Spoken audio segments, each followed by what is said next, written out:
यार दी art of hustle क्या है? पहली बात तो हसल का मतलब कीप ऑन वर्किंग हार्ड। अब तुम कहोगे यार ये कैसे पॉसिबल है, कीप ऑन वर्किंग हार्ड? क्या ये भी कोई स्किल है जो सीखी जा सकती है? हाँ 100% है।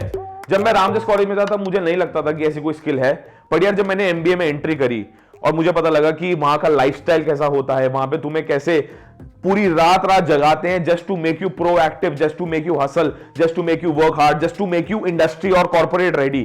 तो यार आर्ट ऑफ हसल का मतलब ये है, ये सोचो मैं अपने दिन का हर घंटा प्रोडक्टिविटी में कैसे निकाल सकता हूं।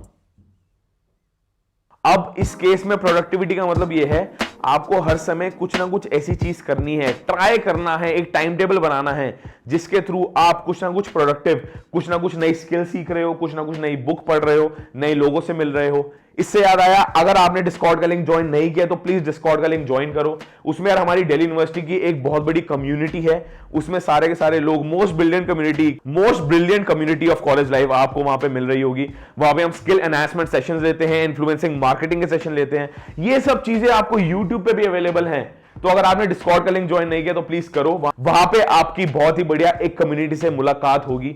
वहां पे आपको पता लगेगा कि हाँ यार अलग अलग टाइप के लोग हैं, north campus, south campus, off campus, Chandigarh university, Punjab university, south India तक के लोग उसमें शामिल है। उसमें यार हमारा पूरा एक कॉलेज कम्युनिटी का ग्रुप है, डिस्कॉर्ड पे लिंक पे जरूर ज्वाइन करना।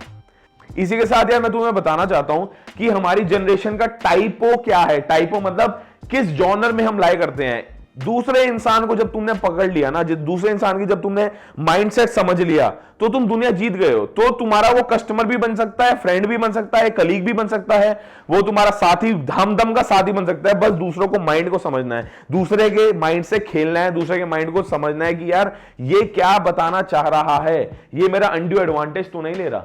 तो यार ऐसे 3 जनरेशन हैं। फॉर एग्जाम्पल इनको तुम जनरेशन बोल सकते हो या बोल सकते हो कि ये एरा है। जनरेशन मतलब तुम्हारे ग्रैंडफादर, देन तुम्हारे फादर, देन तुम।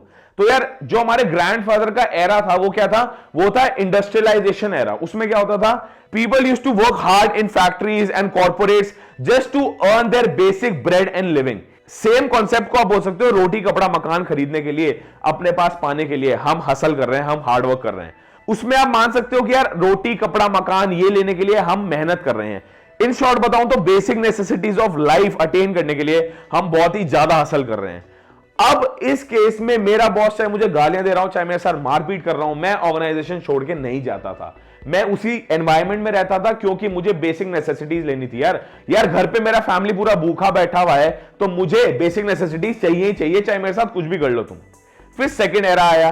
दैट एरा मतलब जो हमारे ग्रैंडफादर का एरा है वो इंडस्ट्रियल एरा है। तो उस एरा में people used to think about basic necessities. फिर हमारे फादर का एरा आया, that is the second era, that is the information age. Information age में स्टैंडर्ड ऑफ लिविंग के ऊपर ध्यान दिया गया।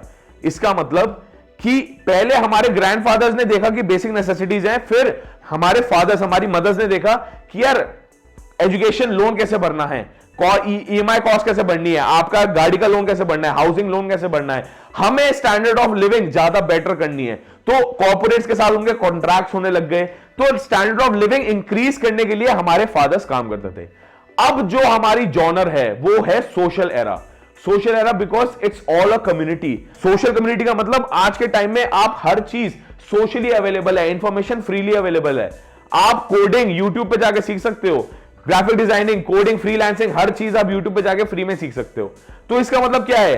राइट नाउ हमारा जो सोशल कम्युनिटी है, जो सोशल फैक्टर है, जो सोशल इमोशनल क्वेश्चन है, वो ज्यादा स्ट्रांग हो रहा है। अब हमें कोई एम्प्लॉयर, कोई ऑर्गेनाइजेशन सिर्फ मियर कॉन्ट्रैक्ट के बेसिस पे रोक नहीं सकती, हमारे साथ धमका के या गोली दिखा के काम नहीं कर सकती। और ऐसा कोई ऑर्गेनाइजेशन कर रही है तो हम कहेंगे ओके टाटा बाय बाय, हम किसी और ऑर्गेनाइजेशन में जाके काम कर रहे हैं। ये जो जनरेशन है, हमारी generation, we are looking towards quality of life, standard of life. हमारे फादर्स ने, हमारी मदर्स ने अटेन कर ली यार, हमें तो क्वालिटी ऑफ लाइफ चाहिए, जहां पे हमारा ज्यादा फायदा हो, जहां पे हमें ज्यादा रिस्पेक्ट से देखा जाए, हमें वो लाइफ चाहिए।